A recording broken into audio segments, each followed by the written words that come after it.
జగదీశ్వర్ రెడ్డి గారు మీరు వెళ్ళండి ప్లీజ్ ప్లీజ్. కౌశిక్ రెడ్డి గారు వెళ్ళండి, మీరు వెళ్ళండి డాక్టర్ సాబ్ మీరు వెళ్ళండి. 50 కోట్లకు అమ్ముకున్నాడు పిసిసి ప్రెసిడెంట్ అని చెప్పారు. 50 కోట్లకు పిసిసి ప్రెసిడెంట్ అమ్ముకున్నాడు. 50 కోట్లకు పిసిసి ప్రెసిడెంట్. జగదీశ్వర్ రెడ్డి గారు దయచేసి అధ్యక్ష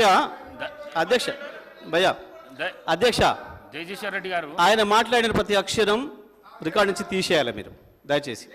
లేదు నేను కట్టుబడినా సార్, ఒక్కటే నిమిషం నేను చెప్తున్నా. లేదు నేను ఛాలెంజ్ చేస్తా ఉన్నా. ఆయన చెప్పిన దాంట్లో ఆయన నన్ను గురించి ఏదైతే వ్యక్తిగతంగా మాట్లాడిండో, ఏదో తడిపారు చేసిందని, ఏదో లెక్కర్ కేసులో ఉన్నాని, అందులో ఒక్కటి రికార్డు చూపించినా నేను ఇదే సభలో ముక్కు నేలకు రాసి రాజీనామా చేసిపోతా, రాజకీయాలకు రాను. ఆయన ముఖ్యమంత్రి ఇద్దరు చేయాలని, ముక్కు నేలకు రాయాలి, రాజీనామా చేయాలి ఇద్దరు. ఒకటి నిరూపించకపోయినా నేను దానికి సిద్ధంగా ఉన్నా.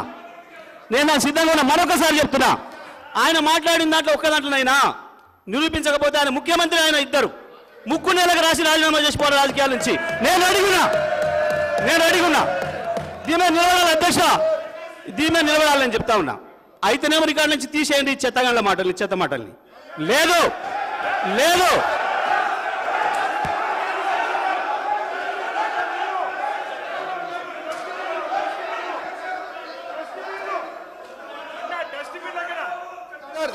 ఓకే సార్, ఒకరి ఆగండి.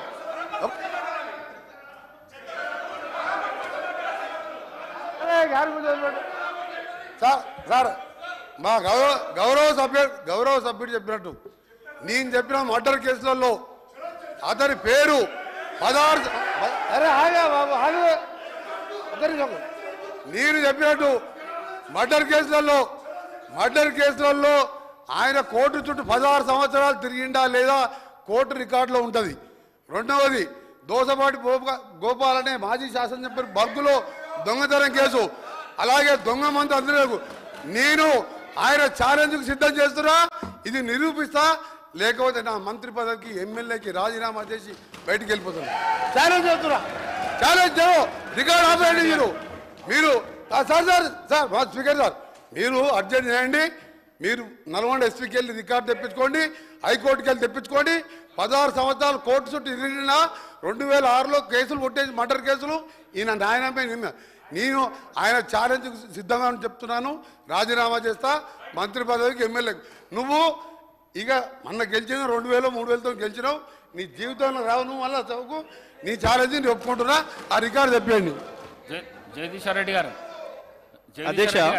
అధ్యక్ష వన్ మినిట్ చెప్తా. హరీష్ రావు గారు కూర్చోండి. ప్రశాంత్ రెడ్డి గారు ప్లీజ్ ప్రశాంత్ రెడ్డి గారు ప్లీజ్.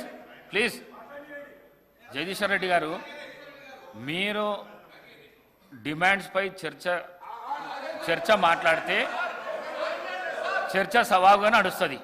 మీరు రెచ్చగొట్టే ప్రసంగాలు చేస్తే ఇక్కడి వెళ్ళి కూడా రెచ్చగొట్టే ప్రసంగాలు వస్తాయి. అందుకే దయచేసి డిమాండ్ల పైనే మాట్లాడండి, చర్చ మాట్లాడండి. మీరే రెచ్చగొట్టే ప్రసంగాలు చేస్తే ఎట్లా చెప్పండి. అధ్యక్ష ప్రజలు మొత్తం లైవ్ ఇవ్వండి. ప్రజలకి ముఖ్యమంత్రి గారు మాట్లాడింది, ఆయన మాట్లాడింది, నేను మాట్లాడింది ప్రజలు చూసినారు. కానీ మీరు ఈ రిమార్క్స్ చేయడం వల్ల మీ ప్రతిష్ట కూడా భంగం కలిగే అవకాశం ఉంది అధ్యక్ష. ఎందుకంటే నేను డివైడ్ అయినా మీరు మాట్లాడడం అనేది, ఇది న్యాయం కాదు అధ్యక్ష. ఇది నేను గౌరవ సభ్యులను కోరుతా ఉన్నాను, ఏది కూడా చైర్ పై రిమార్క్స్ వచ్చే విధంగా సభ్యులు మాట్లాడకూడదని ఈరోజు మేము చెప్తా ఉన్నాము. గౌరవ శాసన సభాపతి గారు ఒకటే కోరినరు, ఈరోజు అపోజిషన్కు సంబంధించి కొన్ని రిమార్క్స్ రెచ్చగొట్టే ప్రసంగం చేస్తే మళ్ళీ అదేవిధంగా ట్రెజరీ బెంచెస్ నుంచి కూడా అదేవిధంగా రెస్పాన్స్ వస్తాయని చెప్పినారు.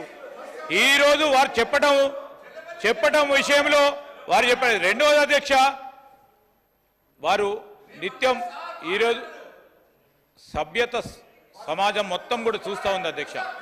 ఈరోజు శాసనసభ్యులందరినీ కూడా పట్టుకొని ఇష్టారాజ్యంగా అడ్డగోలుగా మాట్లాడడం అనేది వారు తప్పకుండా వారు మాట్లాడిన పదజాలాన్ని వెనుక తీసుకోవాల్సిందే, దాని నుంచి రికార్డు నుంచి తీయాల్సింది అధ్యక్ష. అందరు సభ్యులకు సంబంధించి వాడు మాట్లాడటం జరిగింది అధ్యక్ష. ఇది ఉపేక్షించేది కాదు అధ్యక్ష. జగదీశ్వర్ రెడ్డి గారు.